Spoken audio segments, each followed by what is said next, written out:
Hello everyone, मैं हूं नीलू और स्वागत है आप सभी का फ्यूके एजुकेशन ऑनलाइन क्लास में। फ्यूके एजुकेशन आप सभी के लिए लाया है बायोलॉजी की मास्टर क्लासेस, जो कि आपके अपकमिंग एग्जाम में काफ़ी हेल्पफुल होंगी, क्योंकि हम इसमें आपको बहुत ही शॉर्ट तरीके से आंसर लिखने का तरीका बताते हैं डायग्राम के साथ में, जिससे कि आप अच्छे मार्क्स को गेन कर पाते हैं। ठीक है, तो आज की इस क्लास में हम बायोलॉजी का chapter 7 human health and disease को आपके साथ में डिस्कस करेंगे। तो सबसे पहले हम ऑब्जेक्टिव टाइप क्वेश्चन ही कवर करेंगे, वेरी शॉर्ट और लॉन्ग टाइप क्वेश्चन। चलिए, तो हमारा पहला ही क्वेश्चन है, इसमें से कौन सी ऐसी डिसीज है जिसके कारण HIV एड्स नहीं होता है। ठीक है, तो ब्लड से तो होता है, निडल से होता है, इन्फेक्टेड पेरेंट्स हैं तो उनके बच्चों में भी होगा, लेकिन है ना नहीं, ये शेकिंग लिंक है ना, तो अगर हाथ मिलाने से होता है, इन्फेक्टेड पर्सन्स के साथ रिलेशन बनाने से होता है, तो शेकिंग हैंड से कुछ नहीं होता है, क्योंकि नॉन कम्युनिकेबल, मतलब माउथ से नहीं फैलेगी, छूने से, साथ में खाना खाने से नहीं फैलेगी। तो आंसर क्या होगा कि इन्फेक्टेड पर्सन से हाथ मिलाने से नहीं फैलता। स्मैक जो है वो किससे मिलता है, जो स्मैक है वो पेपेवर सेमनीफेरम से मिलता है।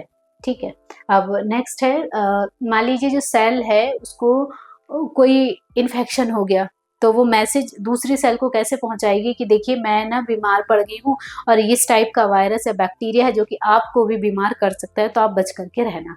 ठीक है, तो ये कौन मैसेज को ट्रांसफर करने का, इंटरफेरॉन्स। ठीक है, नेक्स्ट है जो एंटीबॉडीज कोलेस्ट्रम में प्रेजेंट होती हैं, है ना, कोलेस्ट्रम मतलब माँ का जो पहला जो मिल्क होता है उसको बोलते हैं। ठीक है, तो उसमें कुछ ऐसी एंटीबॉडीज होती हैं जो कि बच्चे को जन्म के टाइम बीमारियों से लड़ने की में मदद करती है। ठीक है, तो उसमें से वो कौन सी हैं ये पूछा है, तो IgA। ठीक है, चलिए नेक्स्ट क्वेश्चन है कि एड्रेनालिन जो टोबैको है, ठीक है, उसके कंजप्शन से, खाने से एड्रेनालिन और मतलब हमारी एड्रेनलिन और नॉन एड्रेनलिन जो मतलब किडनी पे असर होता है, सिंपल सा। ठीक है, तो उसमें ऐसा कौन सा कंपाउंड होता है जिसके कारण किडनी पे असर होता है, तो कौन सा होता है, निकोटीन। ये हो गया। ठीक है, फिर एंटीवेनम जो है वो किसके अगेंस्ट लगाया जाता है, एंटीवेनम क्या होगा, हमारे लिए एंटीजन का काम करेगा। ठीक है, मतलब सॉरी, जो वेनम ये ना सांप का जहर होता है, ठीक है, तो वो तो हमारे लिए एंटीजन होगा, लेकिन हम क्या करेंगे, यदि उसके अगेंस्ट एंटीबॉडी डाल दें ऑलरेडी, तो वो क्या करेगा, उसको मार देगा। ठीक है, तो इसलिए ये क्या हम क्या इंसर्ट कराते हैं बॉडी में, तो एंटीबॉडीज। चलिए नेक्स्ट है हमारा, विच इसमें से लिम्फोइड टिश्यू कौन नहीं है, तो जो पैनक्रियाज है वो लिम्फोइड टिश्यू नहीं है। ठीक है, चलिए अब है ह्यूमन हेल्थ जो है, इनमें से कौन सा प्रभावित करता है। ठीक है, तो कौन सा प्रभावित करता है, infection, silent mutation, lifestyle, genetic disorder.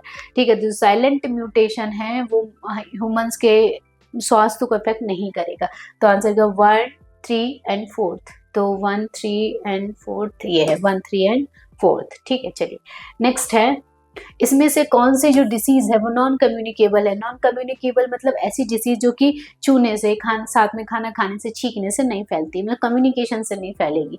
ठीक है, तो जो कैंसर है वो नहीं फैलेगा, डिप्थीरिया फैल जाता है, फ्लू फैल जाता है, घर में एक को हो तो सबको हो जाता है, मलेरिया मच्छर के काटने से फैलता है।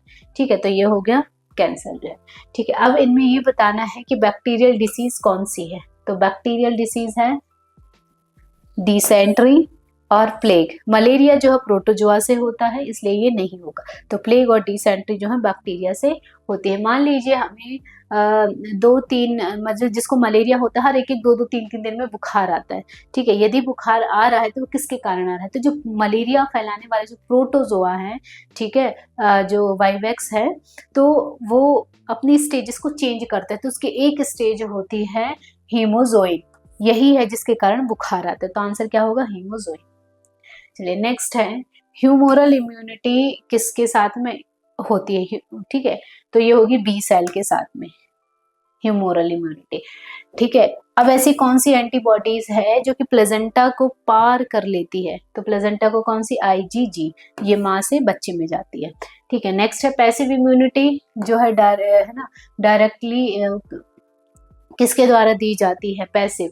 ठीक है, तो ये एंटीटॉक्सिन्स के द्वारा दी जाती है, कोलेस्ट्रम मतलब पैसिव इम्यूनिटी मतलब माँ के थ्रू बच्चे में ट्रांसफर होगी, और एक्टिव वो होता है जिसको हम इंजेक्शन के थ्रू ट्रांसफर करते हैं। ठीक है, ये हो गया। चलिए नेक्स्ट है वैक्सीन जो है पोलियो वायरस के अगेंस्ट लगाई जाती है उसको क्या बोलते हैं, तो उसको बोलते हैं एक्टिव इम्यूनिटी। अब भी बताया था कि हम बाहर से लें तो एक्टिव, हमारे पेरेंट्स से हमें मिल रही है तो वो इनएक्टिव। ठीक है, तो ये थे हमारे कुछ ऑब्जेक्टिव टाइप क्वेश्चन। इनसे यदि आपको कोई डाउट होता है तो आप हमें नीचे कमेंट सेक्शन में बिल्कुल पूछ सकते हैं, और हमारी अपकमिंग वीडियोस के लिए हमारे चैनल को लाइक और सब्सक्राइब कर सकते हैं, जिसमें कि हम आपको बहुत सारे एक तरीके से टिप्स दे सकते हैं हर क्वेश्चन में कि हाँ आप उसको इस तरीके से लिखना तो आपको एग्जाम में अच्छे मार्क्स मिलेंगे। ठीक है, थैंक यू।